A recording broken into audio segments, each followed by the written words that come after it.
ಯಲ್ಲಾಪುರ ತಾಲೂಕಿನ ಶಾಸ್ತ್ರಿ ಜಡ್ಡಿ ನರಸಿಂಹ ಹೆಗಡೆ ಅವರ ಮನೆ ಅಂಗಳಕ್ಕೆ ಬಂದ ಚಿರತೆ. ತಾಲೂಕಿನ ಮಂಚಿಕೇರಿ ವ್ಯಾಪ್ತಿಯ ಶಾಸ್ತ್ರಿ ಜಡ್ಡಿ ನರಸಿಂಹ ಹೆಗಡೆ ಅವರ ಮನೆ ಅಂಗಳಕ್ಕೆ ಚಿರತೆ ಪ್ರವೇಶಿಸಿ ಅಲ್ಲಿಯೇ ಸುಳಿದಾಡುತ್ತಿರುವ ದೃಶ್ಯ ಅವರ ಮನೆಯ ಸಿಸಿಟಿವಿಯಲ್ಲಿ ಸೆರೆಯಾಗಿದೆ. ಮಂಚಿಕೇರಿ ವ್ಯಾಪ್ತಿಯಲ್ಲಿ ಚಿರತೆಯು ಓಡಾಡುತ್ತಿರುವುದು, ಗ್ರಾಮಸ್ಥರ ಮನೆಯಂಗಳಕ್ಕೆ ಬಂದಿರುವ ಕುರಿತು ಸಿಸಿ ಕ್ಯಾಮೆರಾದಲ್ಲಿ ಸೆರೆಯಾಗಿದೆ. ಅದೃಷ್ಟವಶಾತ್ ಯಾವುದೇ ಪ್ರಾಣ ಹಾನಿಯಾಗಿಲ್ಲ ಹಾಗೂ ಯಾರಿಗೂ ಗಾಯಪಡಿಸಿಲ್ಲ.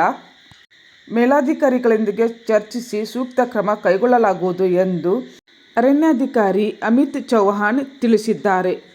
ಮನೆಯಂಗಳದಲ್ಲಿ ಚಿರತೆ ಕಂಡು ಬಂದಿದ್ದರಿಂದ ಗ್ರಾಮಸ್ಥರು ಭಯ ಆತಂಕಗಳಿಂದ ಇರುವಂತಾಗಿದೆ.